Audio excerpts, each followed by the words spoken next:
Kaka pile nyakora mogi namba wa marote machuo kenaria deka uchiel nono kawa kamana waidore mbui mopogore mag oganda mano Ramogi TV nyinga Simfrozo Kinda jaloko marwa en Belinda Phillips. Kawachako en ji moyo Praroga Beach oyang'ni oseyuto ngimagi tok pio ula yweyogi e gwenge mopogore opogore kaluwore kod koth mapek mamedo chue pacho ka. Moko gwenge ma koth okelo midhiero mathoth e boma ma Nairobi gin Mukuru, Kibra, Mathare, Huruma, South B kod Sim, Pipeline, Embakasi, Roysambu, Kawa West, Githurai, kachiel kod gwenge mag Westlands. Duol mochung' ne obila e pacho kamano na NPS owacho ni gidhi mbele kod chenro mar manyo ringre joma pio ula ne oywero ka chenro mar reso joma moko bende pod dhi nyime. Jesu Duor ni kod ler. Koth mapek mamedo chue gwenge mopogore opogore ma pacho ka moriwo nyaka boma ma Nairobi medo kelo midhiero kachiel kod thoe. E boma ma Nairobi ji moheo 25 oyang'ni osewito ngimagi kaluwore kod koth mapek. Okinyi makawuono e kar loso nyamburko mag Rogon Buore Nairobi, johala kod jogo maloso nyamburko dhoggi omoko ka girango midhiero ma pio ula okelo tok koth mapek mane ochue nyoro. Ringre ji noyudi kanyo tok aora Nairobi muomo kendo pi pong'o apaya kachiel kod dukni. Jago moro marik ne odonjo e nyamburko kogeng'o mondo koth kik goe ne owito ngimane e nyamburko no tok pio ula ywere ka jago machielo to ringre mare noyudi e buo nyamburko. Kuna watu wamekufia kwa hizi magari hapa. Inafaa hata watolewe mpaka saa hii hawajatolewa. Hakuna mtu anashughulika. Watu wamekwama tu wako stranded juu vitu zao zimeharibiwa. Pigni ko biroka to gimonego en funde. Osenego funde karibu auchiel kawuono nyoro gotieno no ma kawuono isombogi. Achiel ero nodhi, ariyo ni kocha, achiel ni kocha, achiel ni mbele kocha. Funde othoka mang'eny, ok abiria fundi e motho. Iyudo ka ng'ato otho gi overall, mano fundi. Koro gima dang' awach ni sirikal omany kaka pigni odok e aora ma kochacha. Machane na aora, koro pi ng'ok ko e aora kadugo koni, to koro mai moloko aora kocha to owe kaber. Jolos nyamburko mani kanyo yango ni kata obedo ni negitemo reso jowuoth mane nitiere e nyamburko e seche mane aora Nairobi omuomo, nyalo bedo ni nitiere ji mathoth ma pio ula noywero nyoro mowito ngimagi. Tumepoteza watu wengi, si mtu mmoja ama wawili. Hapa ndani si mtu mmoja ama wawili amelost. Mbugi ya more than 5. Penye mtu tano amepotea si kitu kidogo. Kuna watu bado weko wamenguzwa wamekufa. Ukienda kuna watu wawili watatu wamenguzwa hapo. Sasa hii yote tunaona imetuguza sana. Tunaomba sasa serikali nayo itujaribu sana kutufikiria kama wana Kirinyaga Road. Matatu muneno kage dhano ne ntie ege. Dhano madhi e town. To dhano madhi e town go pi ne donje matatu go motamo gi kaka ginyalo timo. Koro wan kaka funde waneno ni dhano ok nyal tho e gari, ni pi pongo gari to wang'iyogi. Koro ne waamua mar mondo mi wamany kaka wanyalo konyogi. E aluora ma Uhuru Park, ringre miyo moro ne oyudi e yodundu ma pio ula kale tok kane pio ula oywere otieno manyoro. Obila ma boma ma Nairobi ochopo kanyo mar kao ringre miyo no kendo tero ringre no e kar kano ringre jomotho ma Nairobi Funeral Home. Komachielo, ringre jago moro oyudi e puodho masifa e gwenge mag Kitengela. Wachore ni jago no pio ula ne oywero nyamburko ne e kinde mag koth nyoro, gino mane okelo tho mare. Nyaka gisani, duol mochung' ne obila e pacho ka NPS oyango ni ka gitudore kod jokanyo mamoko ne gireso ji 29 kowuok e gwenge mopogore opogore e boma ma Nairobi. NPS oyango ni pod gidhi mbele kod chenro mar manyo ringre mamoko kod reso jogo moyudore midhiero mokel kod pio ula ka jo Kenya duto okwa mondo bed motang' e kindegi ma koth chue. Jesu Duor, Ramogi TV, Nairobi. Kaporo ntiere weche mag oula mapek ni koth mamedo chue kor gwenge ma pacho ka medo kelo ajema ne jopiny kachiel kod kethruok mag mwandu mopogore opogore. Otieno mane piny orugodo kawuono, jodak e kaunti ma Nairobi kwano lal mathoth bang' mwandu mopogore mag jopiny koth ne oywero. Kama kuom jodak ne ok onindo kaluwore kod pi mane omuomo e utegi. Jodak mamoko bende koth mapek ne odino negi e kuonde mag gi mag ohala. Okang' mane ochunogi nindo oko kaluwore kod pio ula mane muomore ma era meny mar kaunti ma Nairobi to koth chue otieno manyoro kaka Sharon leronwa. Ma e chal bang' koth mapek manochue otieno manyoro e kaunti ma Nairobi. Weg nyamburko mag ji giwegi kachiel kod mating'o jowuoth ne ochuno mondo we nyamburko magi oko mondo gires ngimagi. Nyamburko makamagi pio ula noywero kaluwore kod koth mapek manogoyo Nairobi. Collins Odhiambo ma en jadak e kaunti ma Nairobi lero kaka chal ne obedo. Koth nochako skar sa 10. To ka koth ochako kar sa 10 ka waonge kuma wanyalo buokie. Kuma wanyalo buokie gin gorofagi. Koro ne waduye malo kanyo. Warito mondo koth ochog. At the time warito koth ochogi to pi obiro, pi obiro kanguru ka simba, dakichungi rit, pi obiro ka fagia gari, fagia kila kitu mekwa ka, modhigo. Matatu muneno kagi, dhano nentie igi, dhano madhi e town. To dhano madhi e town go, pi ne donje matatu go, motamo gi kaka ginyalo timo. E kar dak ma South Sea, pi oula ne odonjo e udi kaachiel kod kuonde timo ohala mokelo lal mathoth. Sisi tulikuwa ndani, mvua ilikuwa inanyesha. Tukasikia tu maji imeingia, all of a sudden ni kama maji iliingia with a lot of force. It was very hard for us to even save anything inside. Kila kitu ilibebwa na maji.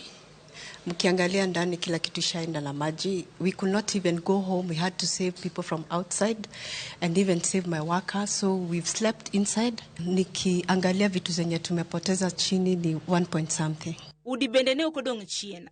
Ka kethruok mopogore opogore bende noneno bang' pi oula muomo e udi. Moko kuom jo-Samaria mang'uon oywago lal mathoth bang' oganda mana gireso ngimagi kwalo mwandugi e udi. Imeharibu nyumba yangu mzima. The whole house imeharibu. Hata wezi wanaanza kuiba vitu zangu. I'm rescuing them to panda juu kwa nyumba yangu. They are stealing us. What is this? Ywak moken wendo e it jotelo gisani podi medo biew ne kaunti ma Nairobi. Kaluwore gi rach mag apeyni kaachiel kod kama pi owinjore oluw. Drainage in Nairobi West, South Sea is not good at all. And since morning and even at night, hakuna help. We saw people being carried by water. There was nobody to help.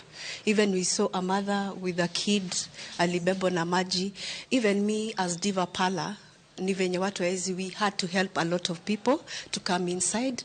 Sisi wote tumelala ka tumesimama. We've never seen such a huge problem. Of course, it used to flood, yeah, but this one has come with, it's been so ferocious, and it tells a lot about what is happening in South Sea. Buildings are coming out without any planning. Nobody cares about the drainage system, and this is the results. Houses are now, every house is filled with water. This street never used to be filled with water like this. The houses today, most of the houses, people are now moving their things from ground floor. It's a disaster happening. Pio ulama momore bende ne okoweyo chien sikunde kaunti ma Nairobi. School mongere kaka St. Elizabeth mayudore sub-county ma Makadara bende kethruok onene. I have 40 classrooms, and then the ones that have been affected are 12. I lost entirely, particularly in the office and the ground classes that hosts ECD, grade 1, 2, 3, and 4, all the books in the underground classes. And when you go to the office, I have 2 printers that have been damaged. I have a big photocopier has also been damaged. I have a CCTV also damaged.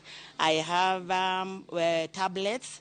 We work with various organizations. They had given us tablets, like the Child Fund. So all those tablets are damaged. Right now, we have nothing. Datenjo puonje skund no yango pek magintiere godo. Bang files managindikore godo ne penje mar grade 6 gi grade 9. Pine oywero. Okang mabiro chunegi mondo gindikre kendo e kinde ma deadline makamago. Dhika Kayo. Right now, we are going through registration of grade 9 and grade 6 learners who are going to sit for the exam, end of the assessments, end of the year. And without power, we are not going to make it. And unfortunately, even their files that we had already gotten documents from the parents have all been carried by the water. We are going to start afresh. And I hope that we are going to meet the deadline of registration. Jopinyi medo kwa mondo beda kicha. Kalure kod pio ulama momore. Ahinya tu kideni makoth pod medo chue e gwenge mopogore opogore e pacho kae. Sharon Ong'ao, Ramogi TV. Jodak mawuok North Nyakach koro ywago reyo kage kwano lal ma wiyo yugno kalore gi midhiero mar oula magi wacho ni kalore kod muomo ma geng auchi adek ma alwora no moting'a wach Miriu kod Nyando gino makoro pongo miere puothe kod skunde. Millicent Adhiambo miyo waler mathoth. Ma en kalore kod koth mapek mosebedo ka chwe gwenge mopogore pachoka. Ahinya to e gode mag Nandi, makoro miyo oula mapek omomore kawuok e aoche adek kendo pongo gwenge mag Emrae kod Gemnam e North Nyakach. Midhiero no ma jodak yango ni osebedo ka yudo gi piny maru kuom higni buora. Ruoth malwora no lero ni higni mag 1950 nyaka sani midhiero mar oula osebedo ka daro jodak e miechgi iga ka iga kinde ma ochegi gengi omuomo mana kaka sani. Pino biro chakre nyocha kendo kawuono gotieno awacho oturo omuko genge kuonde adek modonjo godo e mier. Koro wadak e luoro ahinya. North Kachel location has started experiencing floods since early 1950s to date, and every year people evacuate from their homes due to floods. Kaka koro no biro tino sa boro ni to kaka nyalo dar mondi kama nyalo loe kia nikech en nam te. Oula no bende koro weyo ka puothe 460 kod miere 63 onimo ei pi. Kata mana tuoche bende jodak yango ni osechako makogi. Sama lose ne waseyudo puothe maromo eka 460 ma pi ochung'e cham, kendo weg puothe go osegolo chunygi e chambgigo. Oganda, bando, bel gi skuma giri. Seche ma pi opong'no be ma kata tuoche malaria nitie, tuoche mag nyaldiema yudore nikech choche oketho. Kata sama wawuoyo ni miere mineno ma pi oringa gi te choche submerged. Ewi mano gikoni oula no orocho nyaka yore somo kod wuoth, gino masani chuno thothgi mondo otigi yedhi. Nyithindo ka seche ma pi opong' to tamogi dhi sikul nikech means kaka ginyalo akama gichopo e skul en shida.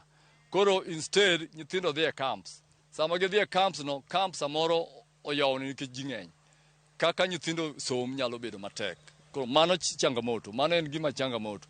Kaka iminewa madongo gi, kaka ginyalo ting'o nyithindo gi ka mondo gichop ga e ndara eka giyud yo madhi sikul en shida ne gin. Sani koro chunowa mondo mi wadhi e dho nyando kacha to watiyo gi yie to pigni miyo wasara yie bende ichulo. Kendo yie chulo pesa mamalo mondo mi iti gi yie. Daraja bende onge mondo wakadh kocha. Mondo wakadh nyando kwadok kocha kata mana nyoro yino da nego minewa moko kanyo ma yie no yombo da yie muono lwar pi. Ma Nyasaye manokonyo minego eko. Koro waneno matek. Kwayo gine sirikal chalo kamae. Waonge kaka wakonyre, walew gi nyithindo e mier. Nyaka gwendwa gini odhi, nyaka sandewa gini odhi. Wachung' kaka wachung'ni. Koro wakwayo sirikal ni koyie to konywa mondo losnwa tie aorani. Inyalo ket gabion mondo miyo gernwa kanyo. Koro the permanent solution en gabion. Nitie points mane wase site ma kokete gabion kuonde mabiro to gore kaka kama ng'ewa ni. Koket ne gabion manyalo romo 100 meters, we are just safe. Gain about 3 points. Ma koket gabions motegno to wach no watieko. En midhiero masiko juko jodak ma North kod West Nyakach iga ka iga kinde ma genga ore adek awach nyando kod miriu muomo. Gino makoro miyo giywak ne sirikal mondo ne ni oketo kang' mar gero negi oinga mar gabion mondo mi giyud konyruok mochwere. Millicent Adhiambo, Ramogi TV, Nyakach, Kisumu County. Wantiere midhiero mag oula en migawo mar arita komakore kod jolweny ma KDF dhiriwre chiwo kony mapoya ne joma midhiero mag oula ojuko. Magi weche mowach kod jatend piny William Ruto malero ni chiemb kony idhi chak chiw mapiyo ne joma oula rocho ngimagi kase medo biu ne jotelo kuom rem yudo duoko mochwere ni midhiero mar oula mosebede pachoka kuom higni buora sani. Midhiero mag koth mapek mabedo chwe pachoka ochako chiwo thuolo machielo ne jotelo ma pachoka ne chiwo weche manono maonge tim. Kaka pile tok masira, jotelo mopogore golo ote makuyo gi singo mar biro gero chenro makare mar puko pitaka ahinya e boma ma Nairobi. Jatend piny William Ruto koluwo mbui mare mar Facebook oro ote mar mos ne anyuola moyudo masira kosingo ni sirikande dhi chung' motegno kod joma wito joggi kendo keto kenge mag geng'o thoe ma kamago. Ruto chiko migawo mar arita kod jolweny mag KDF mondo konyre chiwo kony mapoya ne joma masira juko. Kamano bende chiemb kony dhi chak chiwo ne joma koth orocho ngimagi ka joma yudo thieth ewi midhiero ma kamago sirikal biro kawo ting' mag chudo e ute thieth mag sirikal. That the government urges all citizens to cooperate with the deployed response team, and Kenyans are advised to evacuate to high grounds immediately if waters rise.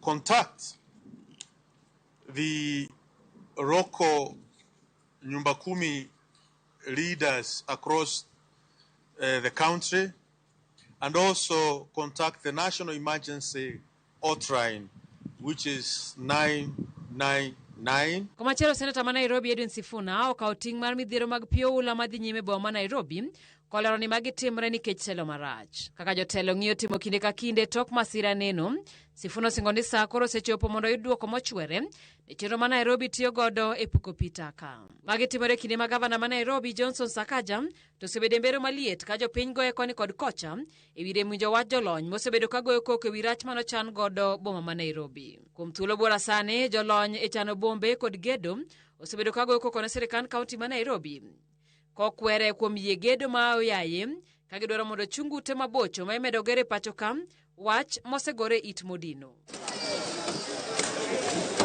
Penjo en ni, nyaka karang'o ma jo Kenya biro medo wito ngimagi ne masiche ma inyalo geng'.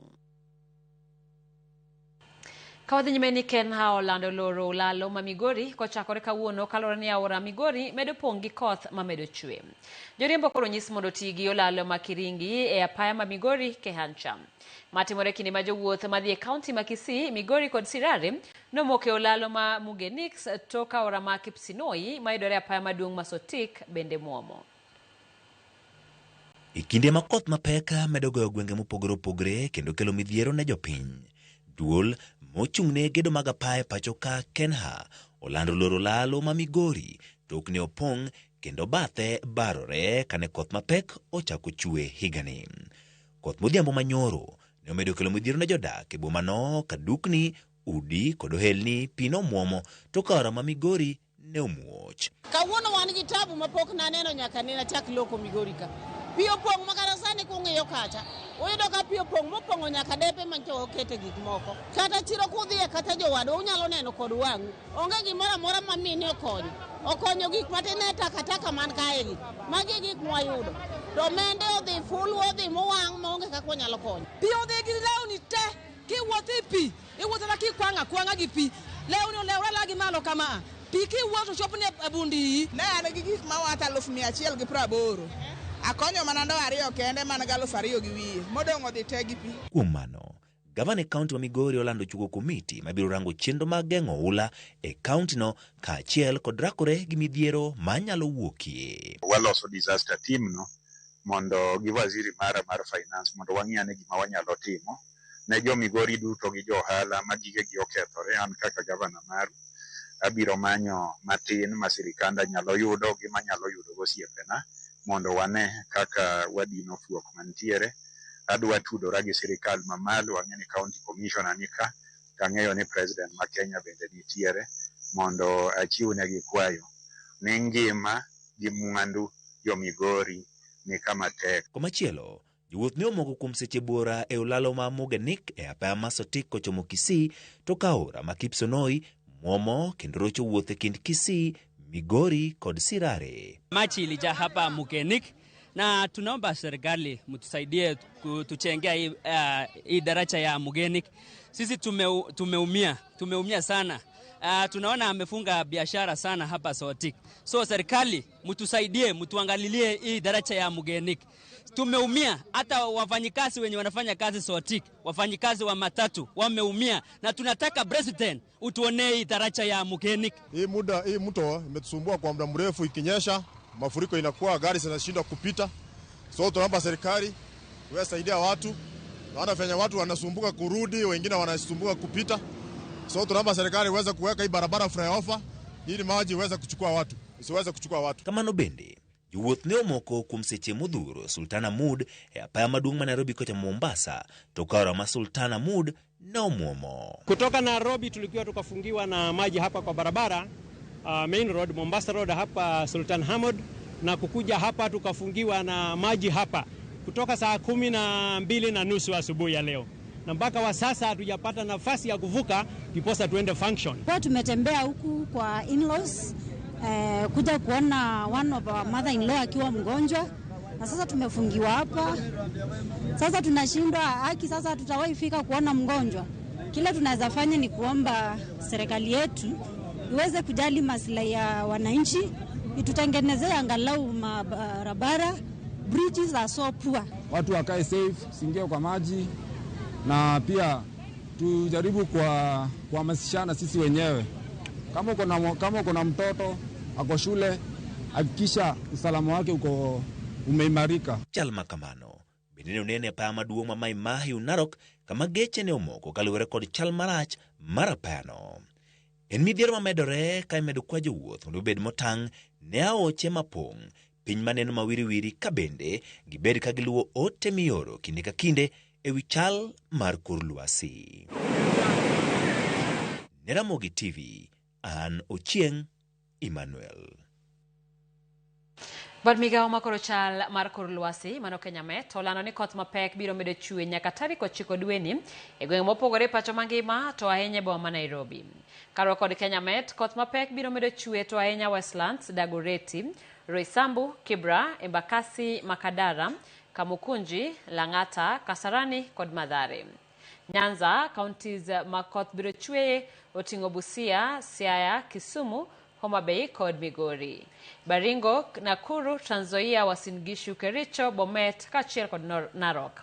Kamano bende kaunti ma Kiambu, gwenge ma biro yudo koth gin Gatundu North, Gatundu South, Thika Town, Juja, Ruiru, Limuru, Kikuyu kod Kidhunguri ma biro yude gwenge ma Kajiado oting'o North bende koth kanyaka kod gwenge mamoko kama oting'o Masinga, Mavoko, Kathiani kod Machakos ka e gwenge mag Nam Chumbi, counties ma Kwale, Mombasa kod Kilifi bende yang' dhi medo yudo koth mapek.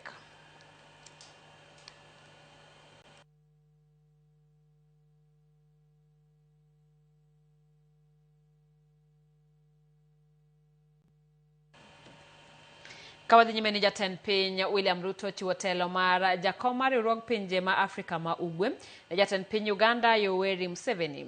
Kamano bende jambetre Stephen Patrick Mbudi ma piny Tanzania ochamo muma kaka jagoro e riwruogno e lokruok telo ma itimo kinde ka kinde e riwruok ma kamano. Kamano bende manen jang'ad bura Ann Amadi bende ochamo muma kaka jang'ad bura e doho mochung' ne rango ratiro mag oganda mag pinje Afrika ma Ugwe. Jotend piny Paul Kagame ma Rwanda, Felix Tshisekedi ma DRC kod Salva Kiir ma South Sudan kata kamano ne ok ochopo e romo ma kamano. Kata kamano winjruok no bedo ni chakre sani ok ochuno winjruok obed mar pinje duto to mana tamaro 65 mag jomochopo e buche.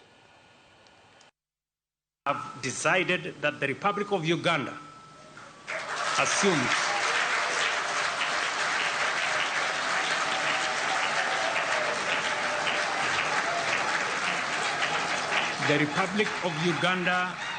assumes the chair, and the Republic of Rwanda will be the rapporteur.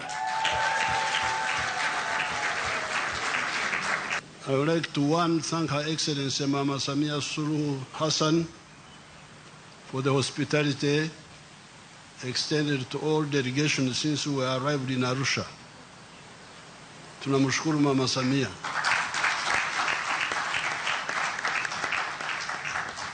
Kwa kutupokea vizuri.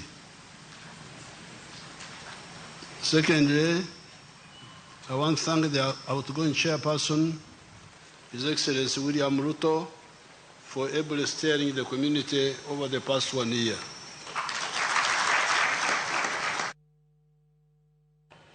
Yakora gikanyo wakaw yoyo chendo en Maroi Moreno ka otomolo ka Elijah Marshall wacho ni Simfroza Mogi TV News chopo makara Yugis Nyang'ela aneni maler kod mama na Yuni Sauma Yuni Nyopolo Mosne Osiepa Dorin Lucy kod Eunice erokamana Nyadayana Kelo wacho ni aworo wach koth mosna mama na Dorin Adhiambo ka en Barolengo gi nyara Ashley Achieng' Andana Kelo kawuok Nyeri. Yakora Mogi kik dhi mabor pod oduogo gi weche mamoko.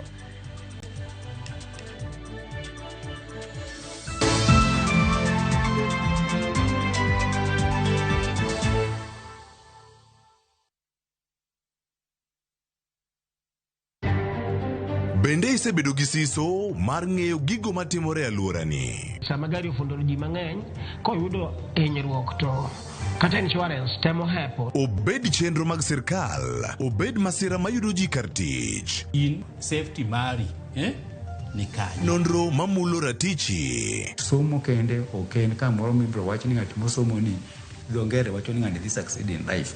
Wuok tich ka wuok tich. Iro curriculum design uchinj e chenro mar rameny piny saa 1:30 otieno. Wan oganda luo nyaka wakoro waneni to be wanyalo bedo gi kembni. Nyise oganda jo Kenya gimonjo be ni giwinjo kuomi. Ka ikelo ni gi Lydia Okeyo. Nyakoro ngajo ng'ono twak mar rameny piny. Chik by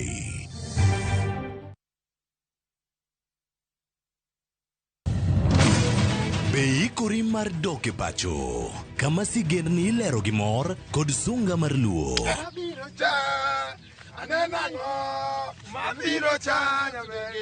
Chakre weche hera mamulo chuny, anyuola, timbe machon, nyaka sigendni madongo mag kit anyuolawa mapakowa. Magi ok gin mana sinema, magi gin sigendni magwa. Ka oko mana chikni, emomiyo koro sani wabedo kaka familia. Kar nyamerwa, dak efore to wantie. Dhok ma wawacho, koko mag nyierowa. Kit luo kod sigendniwa, nenore ayanga.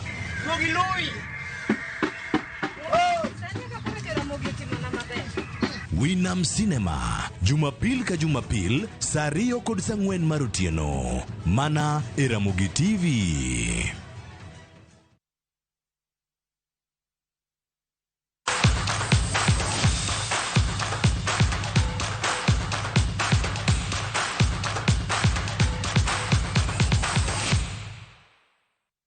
Machiegni pau tuke piem mar ndigni motisini Safari Gravel Series ochakore ayanga e gwenge mag Limuru mano e Limuru Country Club. Tukego moywayo jopiem ma ok tin 800 chako piem go manigi tielo 4 e kalenda margi. Piem mabiro landore e Kenya mangima. Mokuom joriemb ndigni mang'ula oting'o jopiny Uganda Jordan Schlek kod Mary Alepa oseloyo piem 5 e kind piem 8 e season 2 mokadho. Tukego nitiere kidieny mar kilomita 20, 50 kendo joriemb ndiga manigi lony ondikore ne piem mar kilomita 100.